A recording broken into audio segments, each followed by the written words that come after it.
Radio Shalom, its employees, visitors of the program partners, and the own service draw their own conclusions. Please read this perspective and consult with your own judgment.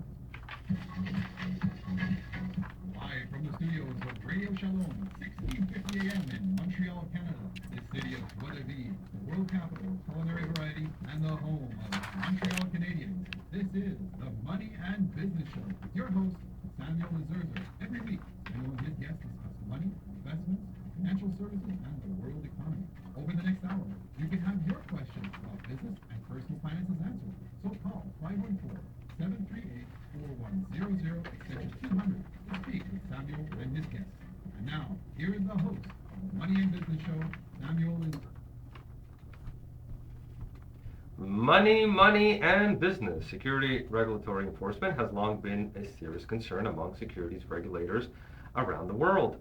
Self-reporting of companies committing white-collar offenses is rare. Resource constraints of regulators have yielded unfavorable outcomes and minimal sentences for perpetrators. Deferred prosecution agreements give issuers an option to resolve potential security breaches before escalation.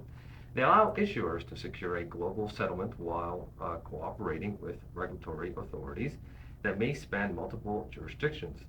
On this show, we will discuss this and other issues, risks, and concerns around deferred prosecution agreements with a focus on how they can impact capital market investors.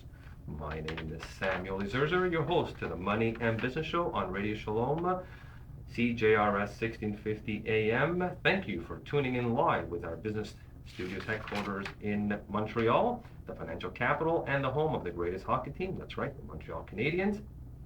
We have another great show for you today. And as always, you can call if you have any questions, comments, or even criticism on today's topic.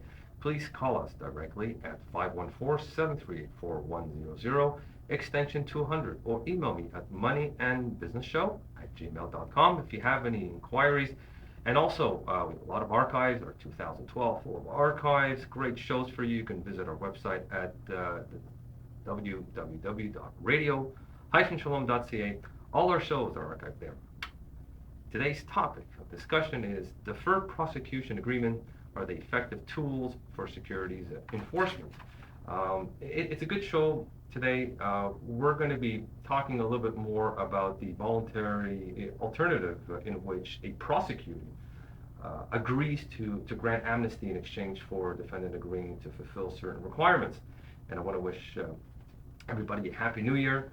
And today we have Mr. Morris Cruzino from National Bank Financial at his headquarters in Montreal. How are you? Good. Happy New Year. That's right. And everybody, the most important is the health part. Everything follows along exactly. And by the way, what about the schizophrenic weather that we've been having? I don't know if you Montrealers know, but it's going to be raining tomorrow. We just had over 60 centimeters of snow falling in the past, maybe 5-6 days ago. The blizzard of the year, what do they call it? The blizzard of the century or the snowstorm of the century. And all of a sudden now it's going to rain tomorrow. Figure that one out. Only Montreal. I'm sorry? Yes, I know. Right. Figure that one out, right?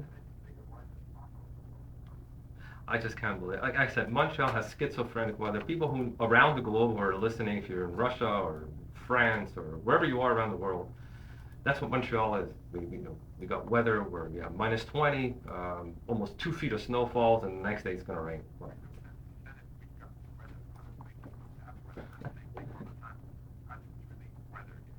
Right, and also, it took a little while, but hockey's back. The National Hockey League owners and the union representing the players reached a tentative agreement. I couldn't believe it on Sunday.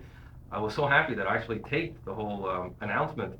After more than 24 hours of negotiations, the NHL Commissioner Gary Bettman and the union executive directors Donald Fehr announced the agreement. Let's hear a clip on the announcement.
4 seconds.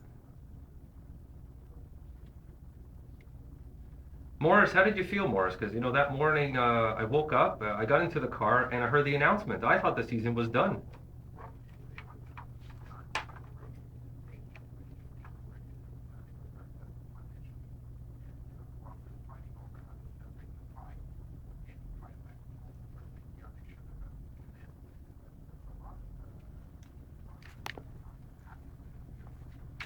Wow.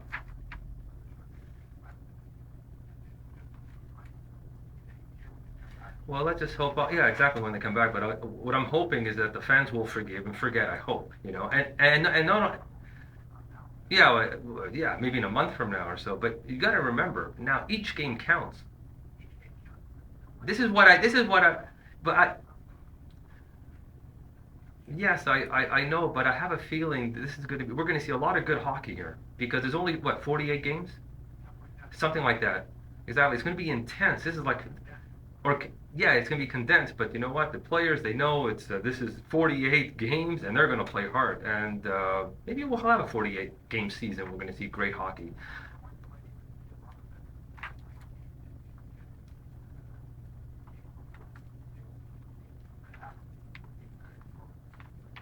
Good. Anyways, I'm happy hockey's back. By the way, we have our guest in Toronto. Can you go ahead?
I think there's a technical issue. I can't hear Maurice at all. You can't hear Maurice? No, okay. I can't hear him at all. And what about? Now I can hear Maurice. There we go. Right. Okay.